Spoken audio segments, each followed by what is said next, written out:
Okay, so Mark here from Rock and Load, and this evening I am joined by South African prog sensation Robyn Ferguson. Robyn has her latest single, Purgatory, dropping this coming Friday, April 29th, featuring Kat Goss on vocals. Robyn, how are you? Awesome, thanks for having me. Good, thank you. How are you? I am brilliant. Thanks for joining us. It's an absolute pleasure to talk to you. Thank you so much for having me. It's an honor to be here. So let's cover a little bit of your history, because obviously our first time chatting first and foremost. So I'm really curious about your background musically. Tell me a little bit about what piqued your interest in music and what started you. Yeah, I just basically started off my life on a small little farm in the middle of nowhere in South Africa, and only really became exposed to music in my teenage years. And I'll never forget the moment I was walking around in the city and spotted a guy who was busking on the streets, and he was just, without saying a word, expressing everything through his guitar. And that moment was pivotal, and it changed my life completely. So from that moment, just picked up guitar. And yeah, I've been playing in a lot of bands since then, and a lot of side projects and, session things, and you know how it goes. Yeah. 2019-ish, gone solo as such. And yeah, I've been releasing a lot of instrumental music since then, up until now, doing some collabs. And yeah, here we are with Prog-Prodigy and Kat Goss. Yeah, and tell me about your journey with the guitar then. So was the guitar your main instrument you started playing? Yeah, so I wasn't really exposed to anything else. My mum kind of played a little bit of piano or keyboard, but nothing really seriously. And yeah, that was about it. And then when I picked up guitar, that's just been my main instrument, really. I worked in a music shop for quite some time in retail. Yeah, so you kind of get bored working in a guitar shop all day long. I suppose you kind of start tinkering around with some other things. So I picked up a bit of bass and piano and, like a little bit of drums in there. But guitar's my thing, yeah. Yeah. And what was your first guitar that you owned? Oh goodness, I still have it somewhere in one of the rooms. It was a really cheap, horrible classical guitar. It's a Hondo that my mom got from somebody somewhere somehow, and it's a piece of junk, but I love it still to this day, and I don't think I'll ever get rid of it. Yeah. It needs some love, but it's around. Yeah. Did you get lessons then as a youngster? Not really. I think there was kind of like a guitar book that floated around in the family. I think somewhere along the line, one of my stepsisters tried to, or, attempted the guitar. So I found this really ancient, outdated chord chart and tried to figure it out myself a little bit. And, got the basic A minor, E, and D, and kind of got that right. And then I think that was enough to convince my parents to look into, or my dad to look into getting some lessons. So it was only a bit later that I got a bit of lessons, and didn't quite always work out, how it goes with teachers. Until late into high school, when I got a really amazing teacher, Nathan Smith, and he still plays guitar to this day, and he's fantastic. And he taught me, I think, the foundation of how to be a good guitarist and like the basic practices. And he's a bit of a drill sergeant, but that set me up to learn a lot from there. I spent a lot of time with him, but for the most part, I walked in there and I said, "Teach me how to play guitar." So he didn't teach me much of music, but he taught me how to play. So yeah. And did the instrument come easy to you in any shape or form, or did you just have to put in the hours and the graft? Still have to put the hours in the graft. It doesn't come easily at all. I find guitar to be a voice for myself. So like, I'm not always great with words and like expressing myself verbally.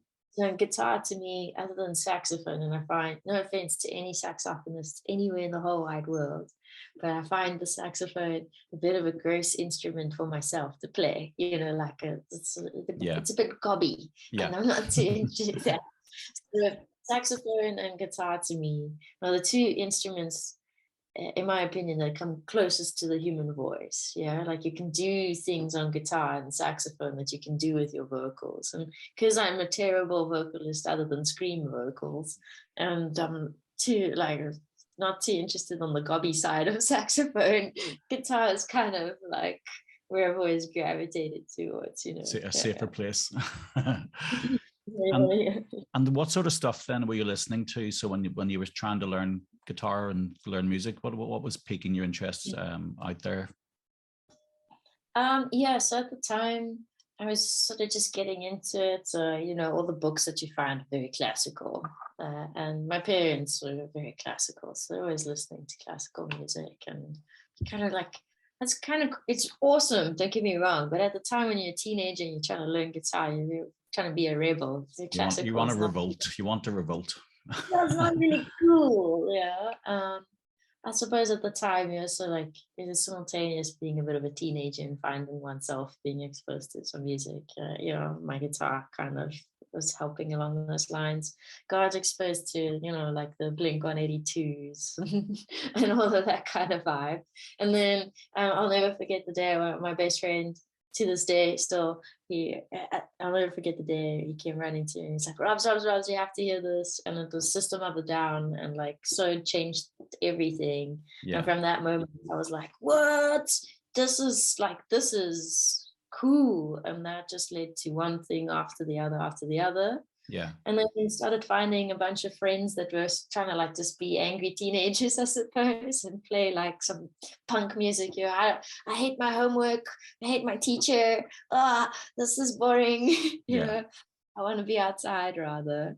And just listening to all of that. And then, you know, I suppose my sisters also, they're vastly older than I am, so they were listening to Guns N' Roses and like that kind of vibe. So you start getting exposed to Randy Rhoads, and then you're like, what? And that just leads down the whole path of Malmsteen and Van Halen and listening to Satriani, and that's kind of where I'm at. It's like I always stayed between the Satriani vibes and then, you know, like going into the more modern stuff again, I think, because I have that love for System of a Down and Disturbed, and I get credited a lot for liking them, but I really enjoy the melodic polyrhythms, I guess, for lack of other word. Somebody's going to tell me I'm using those words wrong, but you know what I mean. Like the rhythms are melodic and it's like they overlap all the time, and I quite like that. And I think with my own African heritage, or you know, be South African and growing up on the farm and being exposed to like just a lot of nature and just like traveling in Africa, just being part of that like spirit. There's a lot of interwoven like meanings with things, melodies and polyrhythms, all of that. So I was just trying to put it all in one. Yeah. And so for yourself to get exposure to the sort of music that you were listening to, I'm assuming then it was just through friends and peers. Were there any music channels or anything at all that you were able to access in South Africa that allowed you to access the weirder stuff like the Satrianis and the instrumentals and Malmsteens? Yes and no. Just mainly like friends, and then friends like parents who once were in bands and like, you know, still like after 5 o'clock take the tie off and then pretend they like can play guitar in the garage, you know, like listen to some good music here, kiddo. But yeah, I mean, I think it is also at the time things were like quite amped up and quite hyped in the early 2000s and like mid 2000s, around like my teenage years. And I think there's still a radio station, but they were like quite alternative pumping at the time, and there was Tax FM and there was like Cake Net and all these like, you know, like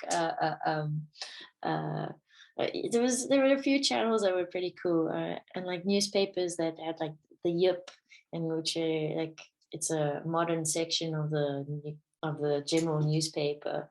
But I don't know, somewhere I think some people got the preconceptions or the stereotypes crisscrossed, and maybe some people proved the stereotype right, and that caused some feathers to be ruffled. So that community's gotten smaller and smaller, but hey, I still am that kid listening to like Toxicity and like, Oh like, yeah, absolutely, yeah.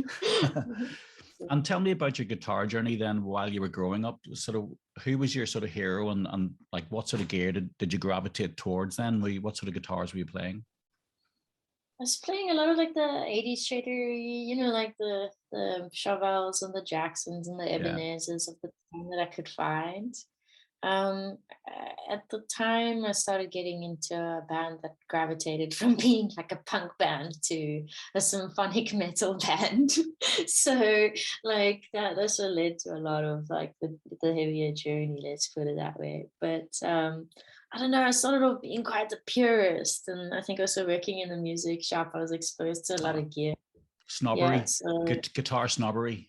I went to the guitar library, yeah, for sure. And like collecting guitars and all that vibe and tube amps, and that's like the only way. And so I've broken my back with many a tube amp, Yeah. and I still love them to this day. But getting into more regular gigs, and I'm not very large of a person. I'm quite short, so lugging a giant amp that's like comes up to like here, a half stack. Yeah. I'm like just peering over a half stack. It's like what? And then if you're playing in session bands, and you know how it goes, you like go Yeah. from one gig to the other, and then you have to lug this thing around and trying to get different tones. Yeah, so I mean, I think I was really fortunate to work in a music shop. So you kind of have your finger on the pulse gear wise, even if you can't afford it. Yeah. Sneaking in the background, you're like, I'm testing it so that I can sell it later, and you're like, Yeah. just that kind of vibe. Because it's a cool exposure. But personally, right now, yeah, I'm rocking very a simple but high tech gear. Like I'm running a Kemper. Okay. I'm You've running gone to the dark side as far as digital's concerned then. yeah, because I don't have space for a lot of different amps and different tones, and if I'm playing in multiple projects or wanting to experiment like at home, yes, it's an expensive piece of gear, but it's one piece of gear that I need, and then what I Yeah. can cover a bunch of It makes so much sense in the modern world, especially for traveling musicians, and the cost of trying to lug that gear, especially internationally, never mind cross country. It's tough. And then also, I've been exploring with the VST side of things, but yeah, I don't know. I come from a valve background, so I'm very much old school. I want a valve. I want to like stand in front of it, and get the feedback to go through my ears and like have the neighbors complain. Like I'm kind of crank it and let the walls vibrate. And I enjoy that, but hey, sometimes that doesn't fit on a plane on a tiny budget, so sometimes your band has to be your laptop. So. And that's the reality of being a modern musician these days. You have to juggle these things, unfortunately. So tell me about working in a guitar shop, though. I think it's every guitarist's dream, but I'm sure the reality isn't exactly the cherry on the cake. Really? I thought it was a dream job. At the time, I was studying a bit of sound engineering because I was like, oh, I want to make music my full time. It's the dream. I still live a bit of that dream life.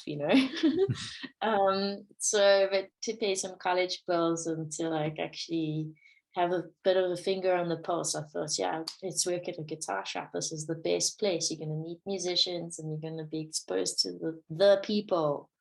Well, the people turned out to be mostly like 7-year-old kids with their parents. And like, Mommy, I want this. And then next week come in with it broken and like be upset with you and get paid very little and work ridiculous hours for silly bosses.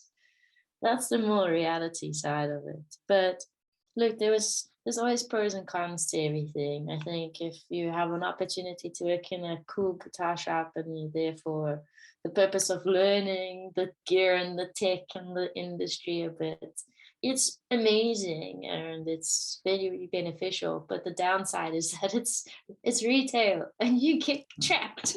Yeah, It's a trap. It is. It's all a lie. It's all a lie. I've done it myself.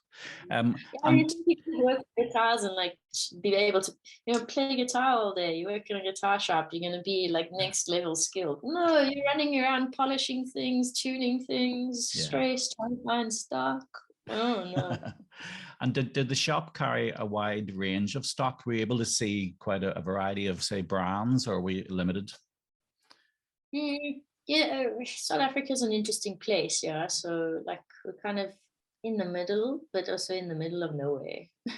It's a really like weird place to be. So a Yeah. lot of things come past us, but aren't into the country as such. And the things that do come into the country are quite monopolized. I realized that when I moved from retail into distribution and so Yeah. on.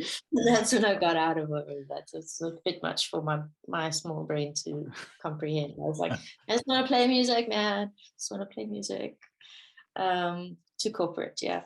But it depends on the shop. Like currently, there's not very much in terms of impressive guitar shops. And I think if you're talking about like when somebody talks guitar shop, I think you think like perhaps the American guitar shop, like guitar. Sweetwater and stuff like that there. Yeah, no. Where I worked is literally the first place I worked. I'm not going to mention it. Most people might figure it out, but I worked literally in a basement of a mall, and I was like basically in the parking lot, and like where the deliveries were, that was sort of a music shop. There's this dingy place next to the toilets and the gambling store, So we had people like go gamble their money around, maybe win the jackpot once, and like on slots, and then come and try to buy a guitar, haggle for a guitar. No, awful. So that shop but that was really cool experience, and that was more like classically orientated. So I like out of desperation, you end up working extra hours, but it gets you exposed to different areas. So Yeah. it was very cool. I got exposed to a lot of different variety of instruments in terms of like there were some brass instruments and string instruments and percussion, so there was some of that, but it wasn't like hundreds of guitars or like tens of guitars. It was like maybe in total 20 guitars in the whole shop. You know what I mean? Really small. But then after that, I was able to move to a few other shops, and then I was part of a really, really big store that had hundreds of guitars lining the walls, and there was vast variety, and that was really awesome. In its heyday, there was like something like 45 acoustics just on the one panel, and that was like the tits, just so cool. Yeah. And then a whole bunch of electrics, and then it was just like go crazy. But it's not typical for South Africa at all. That was like a once in a lifetime. Same in Ireland. Yeah, it's we don't have the greatest range of shops. Sadly, you have to go to the UK or order online, and that's a different experience when you're trying to purchase an instrument. It's not the same at all. Yeah, well, it's definitely not the same when it comes to South Africa. By the time you order it online, nice guitar, you might order yourself. Yeah, a PRS. I see it in the back. You order yourself what? Looks so nice, and then when you come back, it's like a PRS in pieces. That's not good. Oh, I didn't know that this was a build-it-yourself kit. Yeah, the reality again. And so, when did you sort of start performing professionally then, or when would you consider yourself stepping out into the professional earning a bit of money from the music? Oh, I'm still waiting for that to happen. Yeah. I should have become prog. You should have avoided prog. I should have become a doctor or something. I don't know. No, I don't know. No, it's in my heart. Yeah. Like pretty much the moment I got my guitar, I was like, oh, I can express myself finally. Yeah, it's only in recent years that I'm able to do these kind of interviews. I was a bit like, but yeah, it's just like finally I can express myself. So I think just from the get-go immediately, it's just I needed to get out and get onto a stage, be there. So I recall I had my guitar, and like within 2 weeks, okay, I love my dad, I really do, but he has no musical bone in his body whatsoever. He cannot clap to rhythm. I don't even think he can hear his cell phone on time. Like it's just ridiculous. But the man was like, hey, this is cool. You must play for my friends. So 2 weeks after I could learn like a chord, he was like, behold, the one-chorded musician. Yeah, yeah.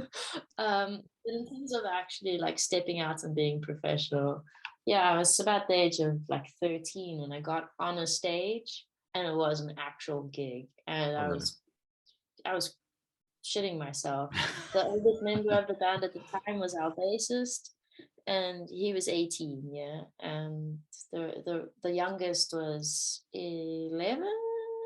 Yeah, we were really young, super young. We were like playing songs like literally. I think the one song was called "Homework Protest." You know, it was singing about wanting to do homework, and had these old guys in the pub like, "Yeah, tell them." And so when did you start thinking of the idea of doing the solo stuff and instrumental? Yeah, so like I mean, I've always been writing a lot of music, and for the most part, have always had a main band, and then a lot of little things. And most of my music writing has gone into the main bands, and then the side projects have always been maybe like cover bands or tributes or collabs or something that's not really anything to do with mine mainly. Yeah. And I started writing a lot of stuff in the bands that I was in at the time, and all the side projects. Like some of it just was I don't want to say outgrowing it, but I was like just moving past what I was writing for the bands that I was in. So, and a pivotal moment was after Dawn and Ash's second album, the day this apocalyptic violence. Sorry, and with that album, I spent a lot of creative energy into that, and there was still more songs being written after it, but it wasn't. It was like a different page for me. Yeah. And I realized like actually this a lot of it doesn't need vocals, and I didn't want vocals, so I wanted my guitar to talk. And I felt like I'm always saying something. I'm literally screaming at people in all of my bands, and like it was just getting a bit much for me. And I wanted to go back to my heart, which is my guitar. So and also at the time I was falling. I didn't realize it, but I was actually quite ill, and ended up moving from up country down to Cape Town to be close to my pups and the rest of the family, and to pursue some other musical tours and stuff down here, and work. Yeah, guitar life. We're working in a music store. Sometimes they transfer you, so yeah. You get down.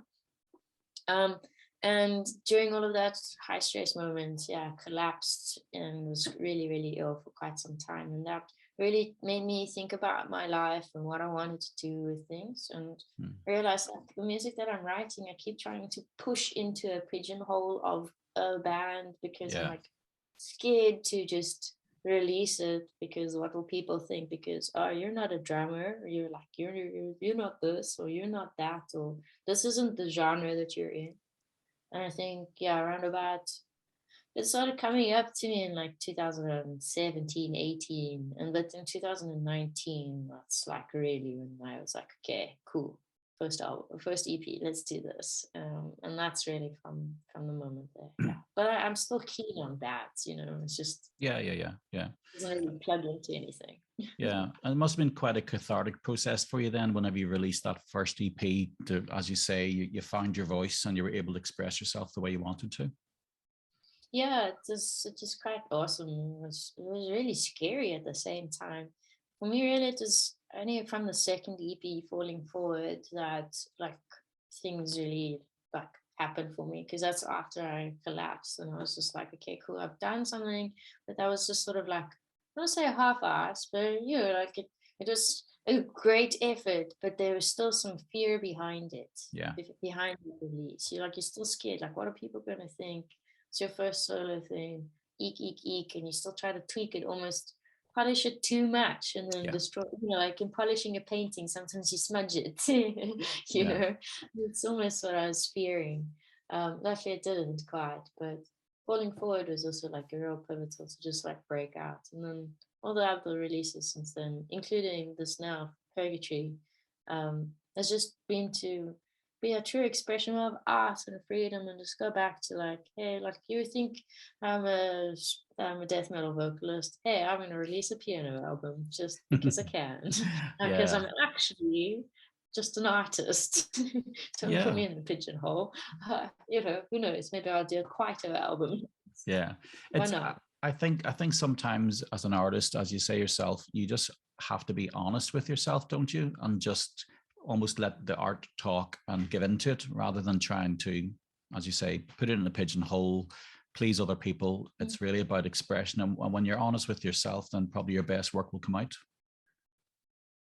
Exactly. I don't think anybody should ever be pigeonholed into one thing. And like we often pigeonhole ourselves into that one thing, like what people gonna think. But we need to remember that excuse me, we need to remember that music, or at least if you're playing music and you're playing an instrument, that is art and that is your form of expression. If you're seeing it as anything other than expressing yourself, like if you're seeing it as like to make money or to be famous or to, like, I don't know, in my opinion, you're not going to get very far. It is to express yourself first and foremost. And that can be on anything. If you tap on the table and you feel inspired by that and you record it and you release it, I mean, go back to like decades worth of music, of experimental, weird stuff. Yeah. Mm. Um, you can make anything music if you feel inspired by that, and that is, if that is how you are expressing yourself in that moment. If you need to go record a goat making a ridiculous sound and put it over a beat, and that's your way of expressing yourself truly, and that true nature will shine through, and it'll be successful and it'll be cool. But like, yeah, you need to Yeah. just go back to Absolutely, because it. again, everybody is different, and what is, say, beauty's in the eye of the beholder. So especially when it comes to music, comes to art, we all express ourselves differently, and what one person will be attracted to or find attractive can be something absolutely repulsive to somebody else. Music is such an expressive form, and it's great to be open to it. I think as well to actually be able to absorb so many different types, because it's so easy to become pigeonholed or blinded by a certain genre, isn't it? Yeah, absolutely. I think it's so easy, like listen to one thing over and over and over. Metal is a classic example. So like metal is freedom of expression, but then somebody walks around in like I don't know, Backstreet Boys shirt or something, Yeah. and they're always crucified for it. It's like, wow, you can't wear that.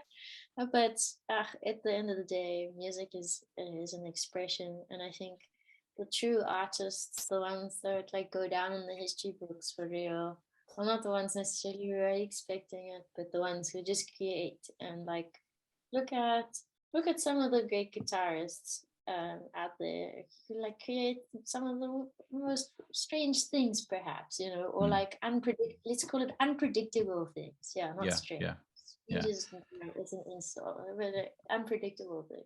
If you look Devon at the, Townsend, yeah, like Devon you took, never yeah, know where yeah, he's gonna go.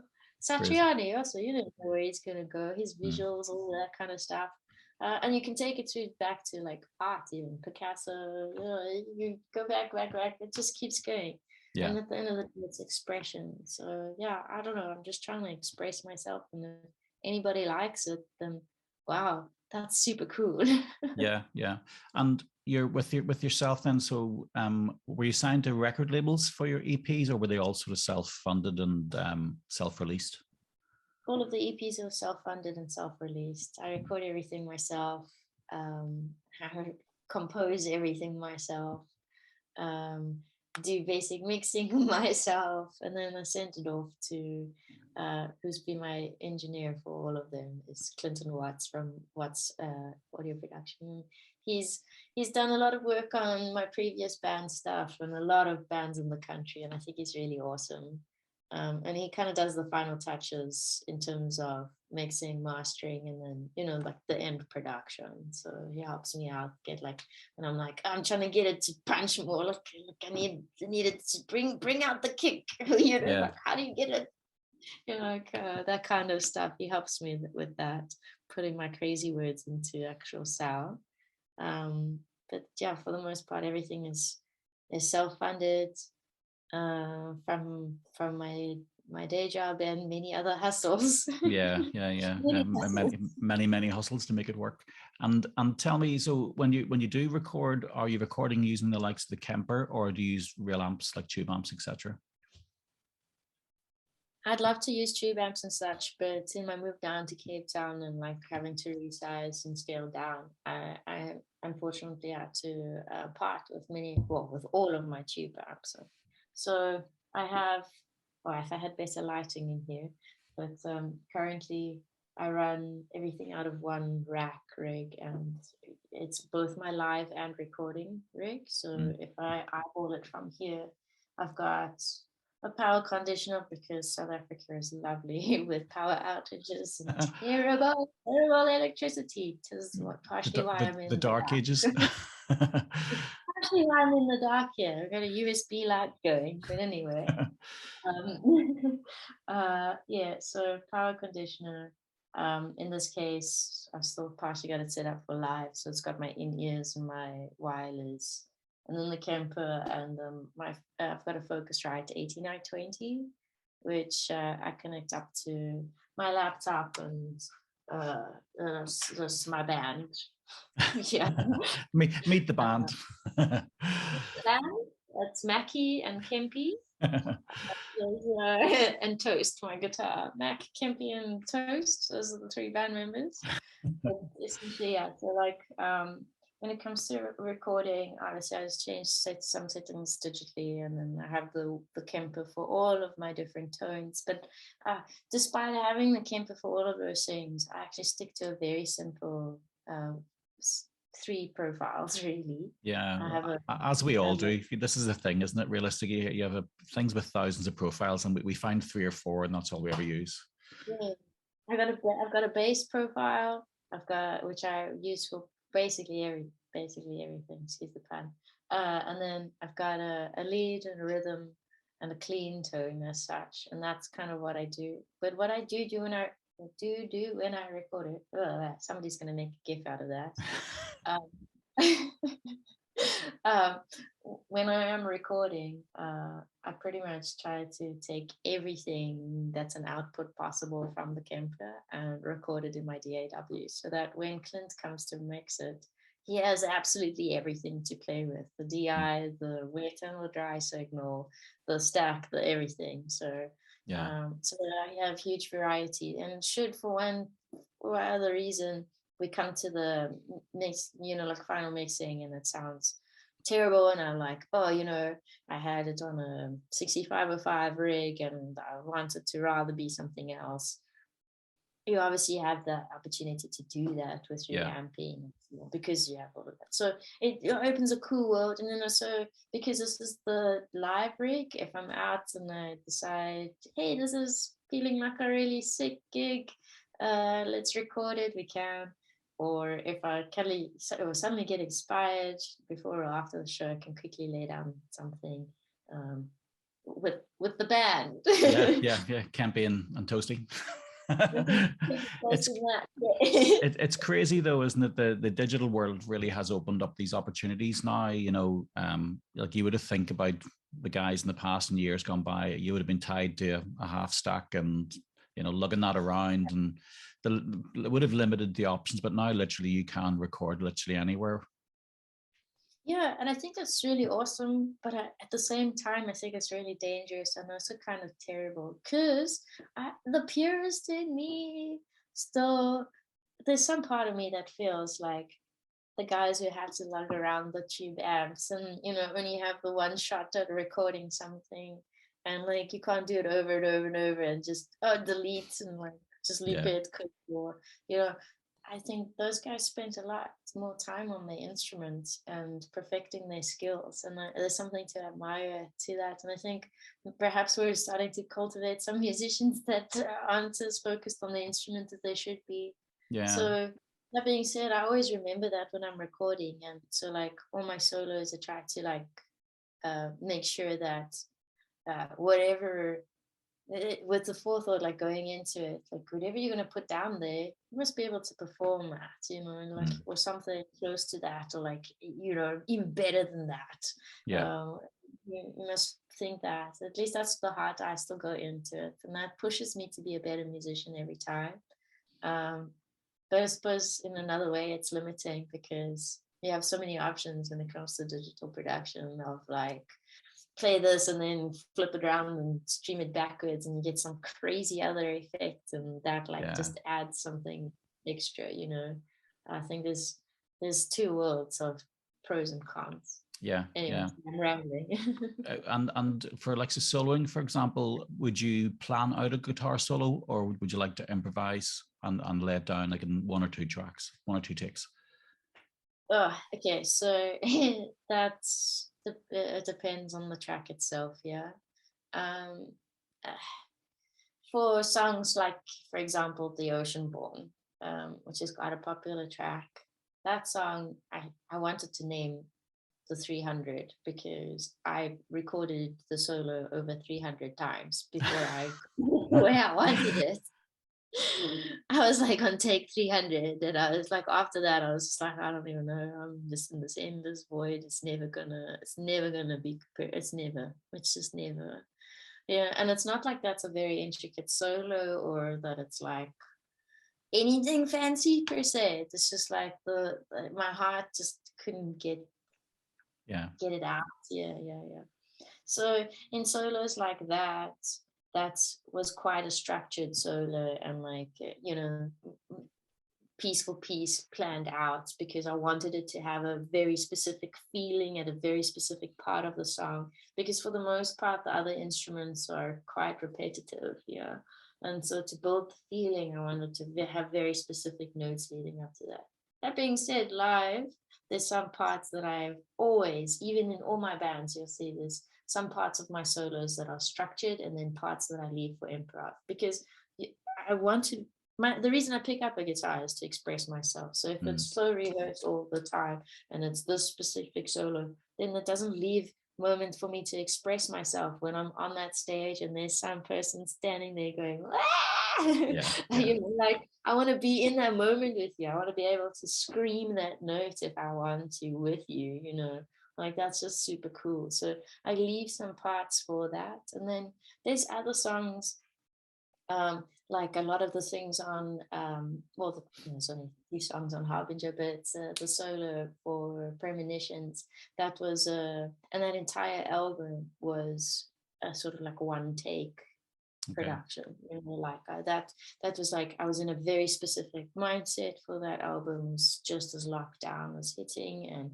I'd lost some friends due to the virus, and it was just, I didn't see a way out. So like where I was in that time, it was just like, just get it out. Yeah. And so with those solos particularly are completely improvised and on the spot.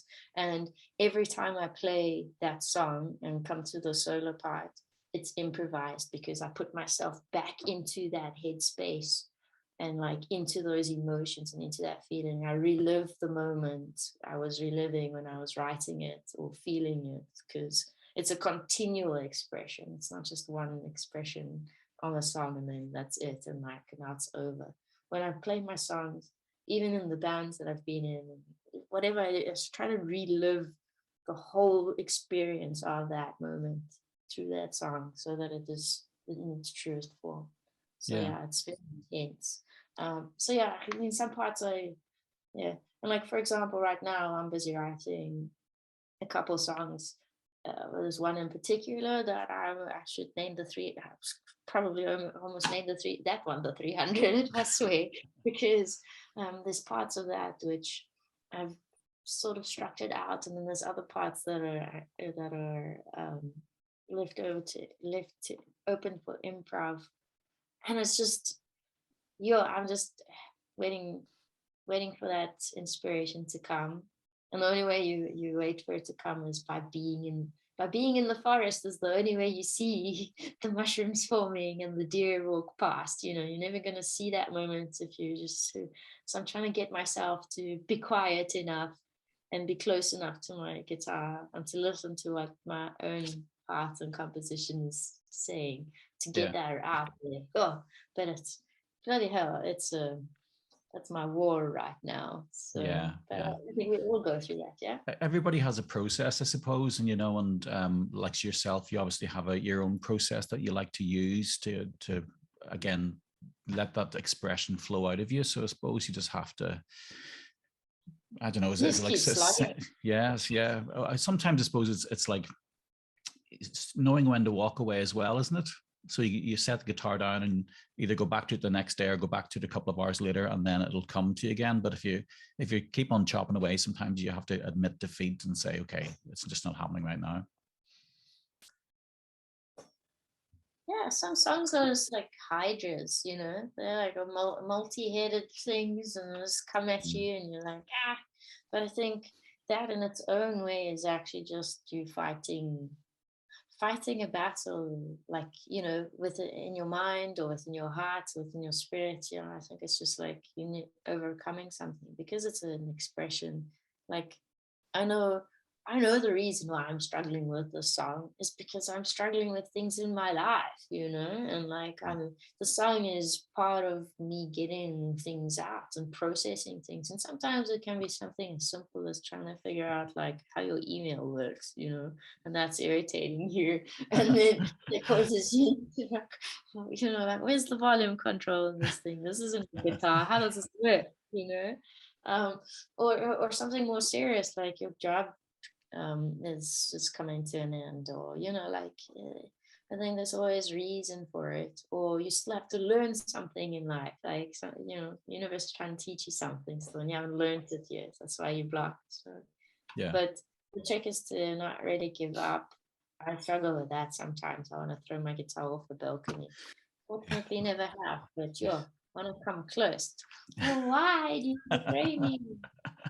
yeah. I'm sure that there's some days when you pick up the guitar and it just feels like alien. It feels like a block of wood, and it's like, what is going on here? And some days you pick it up and it just feels like butter. Yeah, many days it just feels like it's an extension of your own soul. But I think anybody who says that's every day is a liar, because some days I'll pick it up and I'll be like, whoa, what is this? What is this piece of driftwood here? Yeah. Patooey. And other days I'm like, behold, glorious thing. Yes. Yeah. Yeah. Yeah. Extension of my soul. And you sort of touched on the pandemic there. How was it in South Africa? Was it as severe as the rest of Europe? Were you locked down? We were in lockdown, and there was times where we weren't allowed to leave our house, our homes and such. So it was quite severe and quite extremely isolating. Yeah. I don't think certain parts of the country were more affected than others, and I think it was, for me personally, I wasn't affected directly by the disease itself. Like I haven't gotten sick, and some members of my family have gotten ill, but it's not been major. So like I've been fortunate for that, but for immediate friends and like just one step out of my circle, I've lost lots of people, and it's been hardcore for many families in South Africa. Yeah.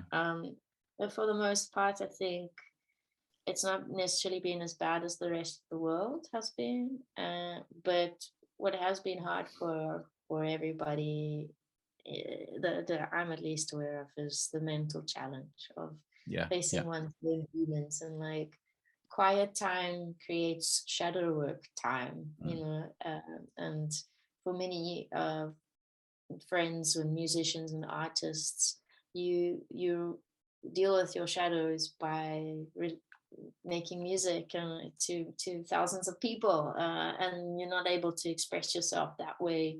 It starts to mess with your head.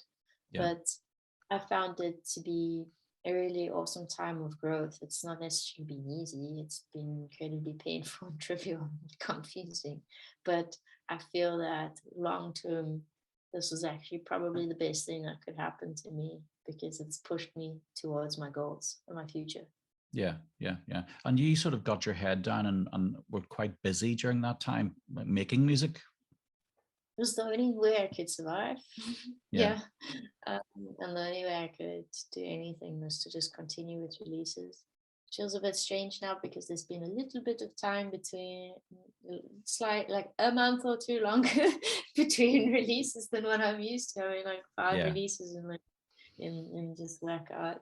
So I feel antsy to get something out again. But I kept trying to keep myself busy, and I found a lot of inspiration because the more I deal with myself and my own inner struggles and messed upness, I suppose, like, everybody's got weird ideas, and we have had experiences and things that we shove under the carpet, and I don't know, this time has forced me to like look under the carpet and like bring it all to life, and to like slay those demons and try to put all of that into something, and to realize like I'm here for a purpose, and we're all here for a purpose, and like even if we don't quite know what that is, we're here for a reason. And like, I just have to like persevere, really. Just stick it out. And sometime it'll be over and there'll be something else. And within those projects you've done, I remember hearing the Waking World, and it was like your piano compositions instead of the guitar work. So what prompted and inspired that? So Waking World was really heartfelt, and that album was pretty much an improv album. Sat down. It's a very long story short. The commercial fun story is that I did a bit of extra work at my day job, and they rewarded me with an online voucher to buy something. And the only thing that I could find that vaguely piqued my interest was a little MIDI controller. So decided, let's tinker around with some piano sounds, and it actually kind of sounded kind of cool. And this 25 key little thing, which is fairly limiting, forced me to kind of play around with stuff, and that inspired a bunch of inspiration. But simultaneously at the same time, like I just lost some friends, but also a lot of happiness is happening. I was meeting my fiance, and it's like so really a lot of cool things circling around. Just a lot of change, moving house, and then but still lockdown, and like, is it so serious, is it not so serious? Yes it is, and what's going on? And there was a lot going on, and I was looking at my guitar with a lot of pressure, because coming off 4 releases, it's like, when's the next one? What you going to do? Is it going to be heavier? Oh, you shredded in this one, you're going to shred in the next one, and you're just like, shut up. I just want to make music. And so admittedly, my guitar sort of started feeling a little foreign. Not that I ever really shunned it, but it started just feeling foreign. I was looking for something completely different to surprise people with. Same with Purgatory. I think it's going to surprise many people. We've been very, very hush with the audio. We've made a lot, the visuals quite clear, but we've made hush with the audio. And it's just purposely to like gobsmack people. So Waking World is like just I sat down with one of the songs. It's Morpheus, and it was just, my hand just kind of, I was also having a lot of insomnia and crazy work hours, and I remember it was like some silly hour in the morning, and I was sitting with this MIDI controller, and I had a really cool sound in my ears, and I was just like, I just remember half asleep, my hand just dropping on the key, and the next, and it just like from there just flowed, and the recording happened to be on, and I managed, I kind of whacked out 2 or 3 songs like that, and just in that same fashion, in the moment. A lot of it is perhaps musical gibberish, but I think I play piano from a guitarist point of view.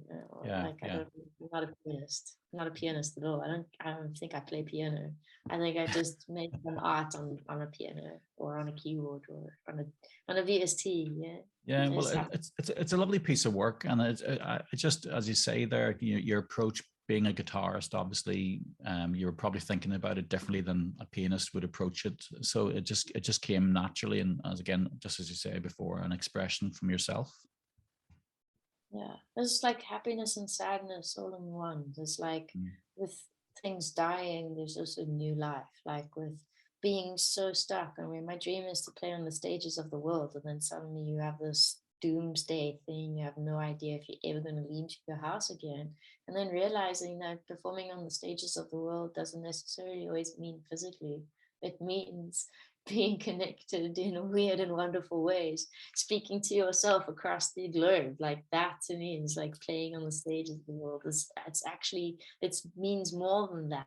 Like I don't actually realize how much bigger my dream is. It's so much bigger than that. It's being connected with people, learning from everything, learning from the learning from the universe. Yeah. That's the dream. And do you think then that whole experience, the pandemic in the last few years, have you came out of it then with a different perspective on what you want to achieve? Yes and no. I think it's just defined it more. Like I know deeper in my heart that for sure guitar is what I want to do for the rest of my life.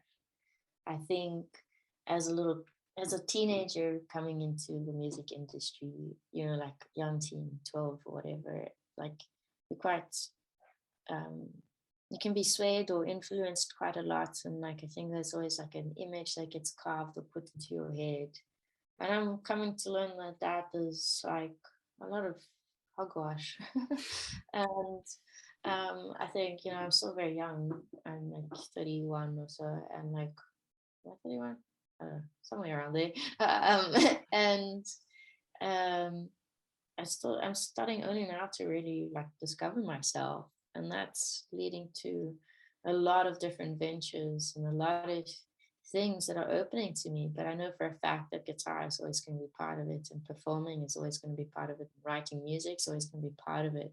But I'm also realizing that, you know, words carve an image perhaps, but or, you know, carve a picture in one's head, but that words have so much more meaning, or like your purpose is so much greater, you know, like your value is so much bigger in this plane than what we think. So, you know, when I feel like playing on the stages, it's like it's actually just enjoying life and like expressing art fully, you know, like I'm starting to realize this, it's a multifaceted dream actually, you know. So I think the pandemic has lifted a lot of barriers for me. Yeah. And I'm still discovering more things, and like you go down the road and you discover a new barrier, and like, you know, learning how to figure that all out. But I think the lockdown forced me to be in one space, and I'm a busybody, so it forced me to be in one space and be so busy that I ran out of things to do and have to face it. Well, you know what I mean? Yeah. Like you Yeah. can only clean up that so many times before it's like spotless, and then you like really run out of everything you can do. You can only play guitar until your fingers really are bleeding, and then you can't do anything further for a little while, you know. Yeah. And you have to face your problems. Yeah. Yeah, for sure, for sure. And as you sort of said yourself as well, you've produced so much music over the pandemic, for example. I'm sure there's a newfound confidence in what you're doing. And I suppose moving forward, you're probably even finding yourself more and more, because you talked about that fear aspect in the early part, releasing stuff, but you must feel more sort of confident in what you're doing now and happier to put stuff out there. Yes and no. Um, it's a weird thing. I think any Constant music. battle, is it? Yeah, like I think that's the first album you're scared, and then you become a bit confident, and then you become scared again, and then you become confident. Waking World, I was terrified to release that album. It's so vastly different. I had no clue what was going to happen with it. And with Purgatory, I feel kind of confident, but I feel a bit cheeky with this release just because I know it's like nobody can figure it out. Like I have really close friends trying to figure out, like, what is this song? Can you really listen to it? What's it going to sound like? Did you do this? Like, what are you doing? And so like that's really cool for me, and I'm kind of excited, but there's a hell of a lot of pressure to do something like the previous albums, to have a shreddy thing, or like incorporate stuff from previous bands and do vocals on more things, and you know, like it's just wild. So you know, I think it's to continue creating as it comes and just keep pushing music and the expression as it comes. But yeah, it's going to be a wild journey.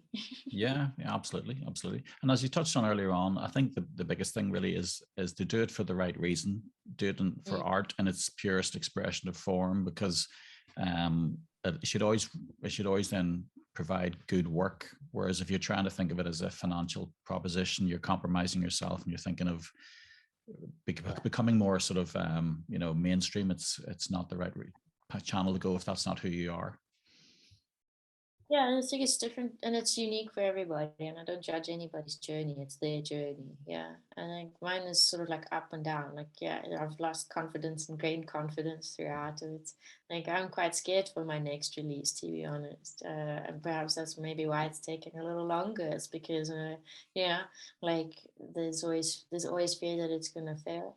But you just have to keep moving forward and keep pushing on and like keep expressing yourself, even if that expression is I'm scared or sad or angry or happy or excited. You just have to let it out the way it wants to be let out.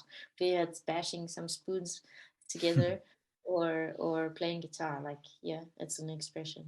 Yeah. And tell me about Kat Goss then. How did you two come together? Yeah, so I mean, working in lockdown and isolation, like your circles become quite small, I suppose, or quite tight knit. Yeah. So during the pandemic, there's a lot of our musical circles that just started to overlap, and then with the song itself, I had some bits and pieces. I'm always tinkering with things, and after Waking World, I was all excited with, "Ooh, look, MIDI controller, new world expanded! Wow, let's check out some cool stuff." And yeah, I started fiddling around with a whole bunch of things and new instruments, and it just opened a bit of a world. And I started doing something kind of strange and similar to like the weird production stuff that I was doing way back as a kid, just fiddling around on the computer with boop boop boop boop boops, you know. And that started becoming cool. But then also, like now what? And then as it goes, you start to like, hey, listen to this. You bounce it with your friends, with your mates.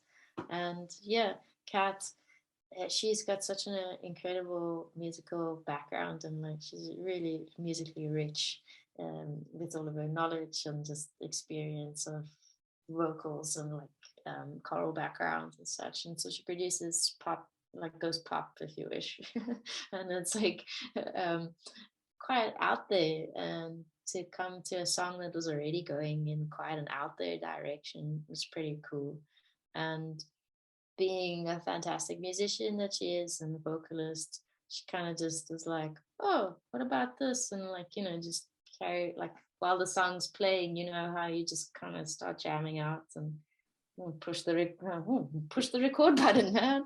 Let's just do that. And it kind of came from that. And I'd experimented with some vocals on the track already, and maybe thought they were a bit silly, and was literally laughing at myself, and realized the recording is still on, but it kind of worked out. Like if you've heard the song, you know what I mean. And Yeah. we just expanded on those kind of crazy carnival ideas. And yeah, she's a fantastic vocalist, so she just decided to write a couple lyrics, and we bounced it between us, and she just slayed it, pretty much in one take.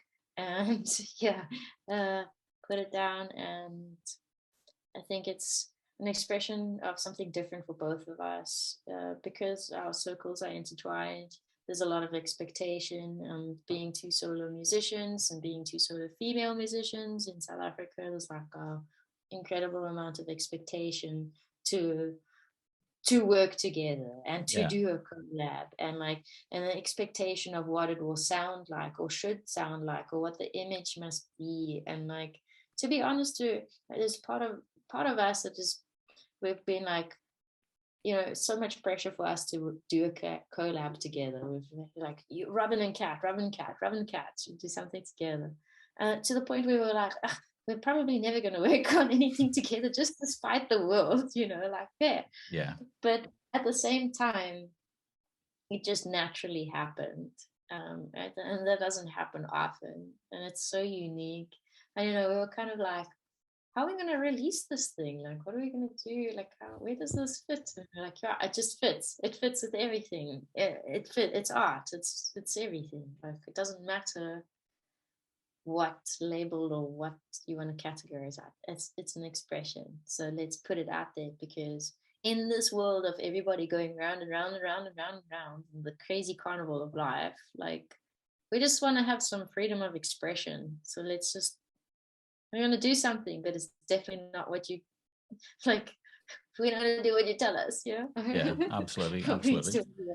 And do you think will this lead to potentially an EP together with further tracks and vocals, or do you think this is, at the moment, it's a short, sharp shock to the world? I think it's a shock to the world, just as a na. Because even if there's people who hate it, they can't do anything about it. It's out there. So we made it. We did the song. So hey, it's there. Like, eat it. You have a choice of enjoy it or enjoy it, I guess. So yeah, we'll see how it goes. At the moment, there's nothing really that's finite as such. But when I had an awesome opportunity to be on South African national television on SABC on a show called The Espresso Show, and that was a really cool opportunity for several reasons, because it doesn't really happen much as a solo artist, or even less as an alternative or prog artist. And it was just really cool timing. And they asked me to perform 3 songs, and I chose them out with my manager Diwo. And between the two of us, we were like, "Hey, Purgatory is releasing soon. Do you think Kat would be available? And do you think they would be keen on that, the two of us performing?" So we pitched it to the SABC, and they were really keen on that as well. Pitched it to Kat, so she was available and keen. And so decided between the 3 songs that I chose, that we chose for the show, the Time Bender had the most space for vocals, and has the most space for vocals, because when I wrote that song, I was still in bands and potentially thought maybe one day I'll add vocals, but it didn't feel like anything at the time. And again, Kat's a fantastic vocalist and musician, so literally she was listening to the song over and over. We had a very short time to prepare for it. I think it was the Monday, and the show was on the Tuesday or the Wednesday, but regardless, we went into rehearsal space. She wrote the lyrics that morning, went into the rehearsal space. We rehearsed it together 2 or 3 times, and then performed it. So, and I only actually was able to hear the vocals after, when I was watching the show back, because in the rehearsal space, because of how I run my rig, I don't typically play with other musicians on stage when I'm performing my solo stuff. So everything's on in-ears. I wasn't able to hear her vocals. So it was complete trust, 100% back and forth. She had to trust me, and I had to trust her, and it worked so well. So there's definitely, to the point where I might consider re-recording that song with her on vocals and have that as a single. But yeah, we don't know where it will go. We're not going to put any pressure on anything, because pressure kills. Creativity. Yeah, absolutely. I suppose, though, it's something you can always have in the background as a project or side thing you can bounce back off whenever you feel the need to express yourselves again. Yeah, absolutely. And I mean, there's been other collabs, and she's also working on a bunch of her solo stuff. Perhaps I'll maybe feature on there. Who knows? It's just to keep doors open, and it's about artists being open to creating art and being confident in their own art, to not be threatened, and to just feel like, hey, this is fun, this is cool, this is for the bigger thing than just myself or the immediate now. This is fun. Let's live it. Yeah, absolutely. You're just right. Well, look, Robyn, thank you very much for your time. I'll leave it there for you. I've taken up enough of your night. So look, just a reminder for everybody, Robyn drops this new single Purgatory this coming Friday, April 29th, featuring Kat Goss on vocals. Stunning tracks. You're looking forward to that one. Robyn, thank you very much for your time again. Thank you so much, Mark. I really appreciate it. It's been No, such an honor. my pleasure. My Your pleasure. time. Yeah, and to say I'm a big fan of your work. Wish I could play guitar like you, but sadly I can't. These are more or less for decoration in comparison to what you do. But sure, thank you for the music. Thank you so much. Thank you. No problem. Take care of yourself. Hopefully we'll talk to you again somewhere down the line. Likewise, I hope to meet you one day and see you on the stages of the world. No problem. Take care. Thanks again, Robyn.